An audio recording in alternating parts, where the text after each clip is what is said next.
Good morning, students. Today we will start the chapter number 6 division. आज हम maths में chapter number 6 start करने जा रहे हैं बेटा, डिवीजन. एक छोटा सा एग्जांपल आप बच्चों को मैं देती हूँ. जब हमें मान लो घर में 2 भाई बहन हैं, ठीक है, और पापा 10 चॉकलेट्स लेके आए हैं और वो आपको बोलते हैं कि 10 चॉकलेट्स दोनों आपस में इक्वल डिवाइड कर लो. तो आप क्या करेंगे? आप दोनों 5 चॉकलेट्स ले लेंगे, ठीक है ना, क्योंकि 5 और 5 टोटल क्या हो गया? 10. और ये हमने इक्वल डिवाइड किया, ऐसा तो नहीं किया ना एक ने 4 और एक ने 6 लिया, दोनों ने 5 लिया. ओके, तो डिवीजन भी इक्वल डिस्ट्रीब्यूटिंग ही है. देखो, आज मैं आपको सबसे पहले डिवीजन की प्रॉपर्टी बता रही हूँ. इसमें फर्स्ट हमारा है डिवीजन इज रिपीटेड सब्ट्रैक्शंस, कि जब एक नंबर में जैसे आप मल्टीप्लाई करते थे तो वो क्या था? Repeated addition. जब एक नंबर बार बार प्लस करते हैं तो उसको हम मल्टीप्लाई की हेल्प से इजी कर लेते हैं, ठीक है. ऐसे ही जब किसी नंबर में से सेम नंबर बार बार माइनस होता है तो उस नंबर को शॉर्ट करने के लिए हम डिवीजन का हेल्प लेते हैं.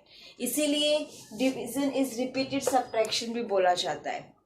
Division means distributing equal groups. Division का मीनिंग होता है कि किसी भी चीज को इक्वल डिस्ट्रीब्यूट करना. जैसे कि मैंने चॉकलेट का एग्जांपल दिया था कि अगर पापा 10 चॉकलेट्स लेकर आए हैं और बोला है कि दोनों भाई बहन आपस में इक्वल डिवाइड करो, तो आप दोनों 5 ले लेंगे तो आपकी 10 चॉकलेट इक्वल डिवाइड हो जाएंगी, ठीक है. तो डिवीजन किसी भी नंबर को इक्वल डिस्ट्रीब्यूट करता है, इक्वल डिवाइड कर देता है. It is denoted by the symbol this. Division का ये सिंबल होता है, इसको जब आप लिखते हैं तो ये साइन डाल के लिखते हैं. उसके बाद है the number to be divided is called the dividend. जिस नंबर को हम डिवाइड करते हैं, जो हमारा लार्ज नंबर होता है जिसको हम डिवाइड करते हैं, ठीक है, तो उस नंबर को हम डिविडेंड के नाम से बुलाते हैं. किस नाम से बुलाते हैं? Dividend. And the number by which we divide is called the divisor. और जिस नंबर से डिवाइड किया जाता है उस नंबर को हम डिवाइजर के नाम से बुलाते हैं. ओके, देखो नेक्स्ट हमारी प्रॉपर्टी है the result of the division is called the quotient. जब हम डिवाइड करते हैं तो उसका जो रिजल्ट होता है उसको हम क्वोशंट बुलाते हैं, मतलब वो जिस प्लेस पे डिवाइड होता है. And the number left over the division is called the remainder. और जब हम डिवाइड कर देते हैं और उसके बाद भी कुछ हमारे पास अगर लेफ्ट कुछ बच जाता है, जब हम इक्वल डिस्ट्रीब्यूट करते हैं बट उसके बाद भी अगर कुछ एक्स्ट्रा रह जाता है तो वो आपका रिमाइंडर कहलाता है. मैं इसको देखो स्टेटमेंट से एक्सप्लेन कर रही हूँ. ये 4 पॉइंट हमारे डिवीजन में सबसे इंपॉर्टेंट होते हैं. फर्स्ट, 65 डिवाइड बाय 8, ठीक है. क्वेश्चन आपको इस स्टेटमेंट में मिलता है. ये लार्ज नंबर है जिसको हम डिविडेंड बुलाते हैं. क्या बुलाते हैं? डिविडेंड. मतलब इस नंबर को हम डिवाइड कर रहे हैं. ये सिंबल है डिवाइड का, आपको मैंने बताया. उसके बाद दिस इज डिवाइजर. ये वो नंबर है जिससे हम डिवाइड कर रहे हैं. अब इसको हम डिवाइड करते हुए लिखते कैसे? देखो ऐसे, ये ऐसे साइन बनाएंगे. लार्ज नंबर को हमेशा अंदर लिखेंगे और जिस नंबर से हम डिवाइड कर रहे हैं इसको हम यहां पे लिखेंगे. ये क्या है? आपका डिविडेंड. This is divisor. अब 8 की टेबल काउंट कीजिए कि 65 से ग्रेटर नहीं होना चाहिए. ओके, तो 8 की टेबल में हम कैसे काउंट करते हैं? जब आपने 8 की टेबल में काउंट किया तो 8 8 जा 64 और 8 9 जा 72. तो इन दो नंबर्स के बीच में ये नंबर लाइक करना चाहिए. तो देखो ये यहां पे लाइक कर रहा है 65. तो आपका जो ये नंबर है, ठीक है, हमेशा स्मॉल नंबर ही माइनस होगा, कभी भी लार्ज नंबर माइनस नहीं होगा. ये डिवीजन आप ऑलरेडी सेकंड क्लास में थोड़े छोटे छोटे क्वेश्चंस कर चुके होंगे, तो आई होप आपको अच्छे से समझ आ रहा है. देखो, तो यहाँ पे आपने लिखा 8, यहाँ पे 64. क्वोशंट होता है वो प्लेस जो हम टेबल का काउंट करके लिखते हैं जिस नंबर पे हम डिवाइड कर रहे हैं. This is quotient. ये आपका रिजल्ट जो है वो ये है. एंड जब आप इसको माइनस करेंगे 1 0, तो ये जो रिमेनिंग बचा नंबर, लेफ्ट नंबर बचा, दिस इज रिमाइंडर।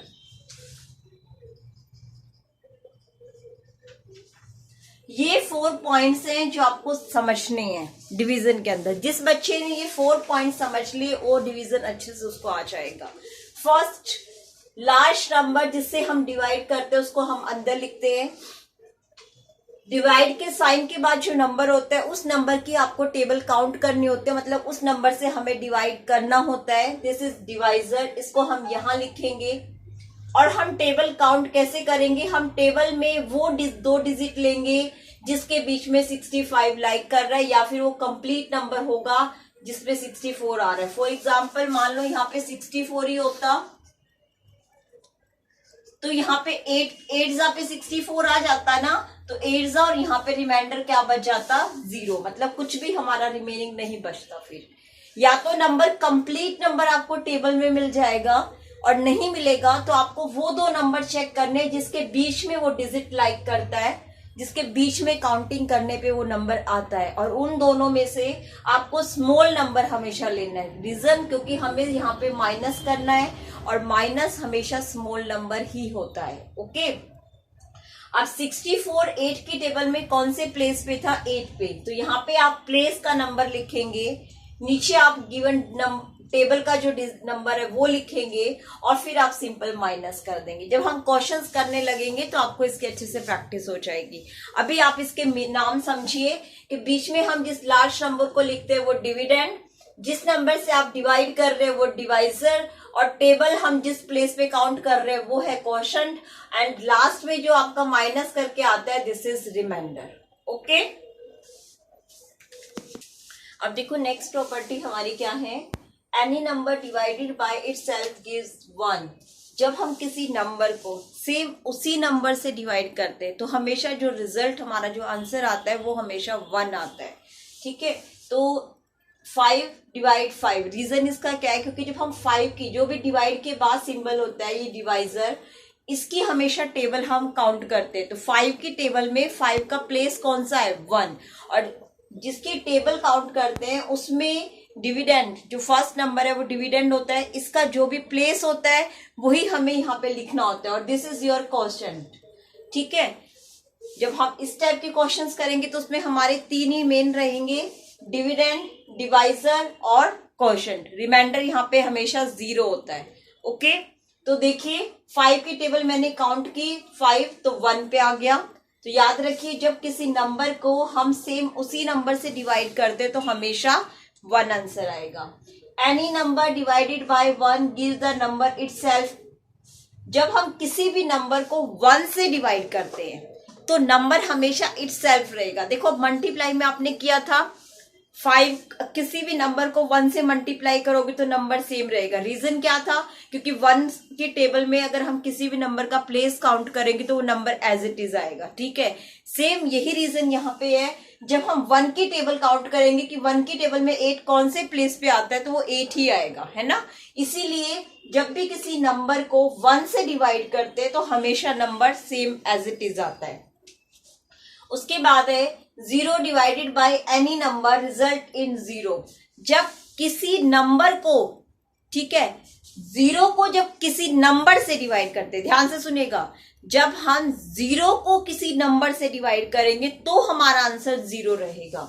ओके, अगर मैं यहाँ पे 0 डिवाइड 9 लिखूं, या 0 डिवाइड 10 लिखूं, या 0 डिवाइड 25 लिखूं, या 0 डिवाइड 365 लिखूं, कितना भी बड़ा नंबर क्यों ना हो, ओके, अगर 0 को के बाद हम 0 जो नंबर है उसको किसी अनदर नंबर से डिवाइड कर रहे हैं तो आंसर हमेशा क्या रहेगा? 0। Okay, A number can not be divide by 0। कोई भी नंबर 0 से डिवाइड नहीं हो सकता। अगर हम किसी नंबर को 0 से मल्टीप्लाई करते तो 0 भले ही आंसर आता है, बट अगर हम किसी नंबर को 0 से डिवाइड करते हैं तो हमेशा इज नॉट डिफाइंड, मतलब नॉट पॉसिबल, ये डिवाइड नहीं होता है। ओके, तो आप इन दोनों में डिफरेंस समझिए। बच्चे अगर ऐसे लिखा होता है तो भी आंसर 0 लिख देते हैं, और ये होता है तो भी आंसर 0 लिख देते हैं। यहाँ सबसे ज्यादा गलती करते हैं स्टूडेंट्स। तो प्लीज आप इस दोनों कॉन्सेप्ट को समझिए। अगर हम 0 से को किसी नंबर से डिवाइड कर रहे तो आंसर हमारा 0 आता है, बट अगर नंबर को 0 से डिवाइड कर रहे हैं तो आप लिखेंगे आंसर में नॉट डिफाइंड या फिर लिखेंगे नॉट पॉसिबल। ओके, आप कभी भी आंसर 0 नहीं लिखेंगे। तो ये आपकी मेन 11 प्रॉपर्टीज है। आप इन 11 की 11 प्रॉपर्टीज को लर्न कीजिएगा। कल हम इससे आगे के क्वेश्चंस करेंगे जो इन प्रॉपर्टीज से ही रिलेटेड होंगे। Okay, thank you.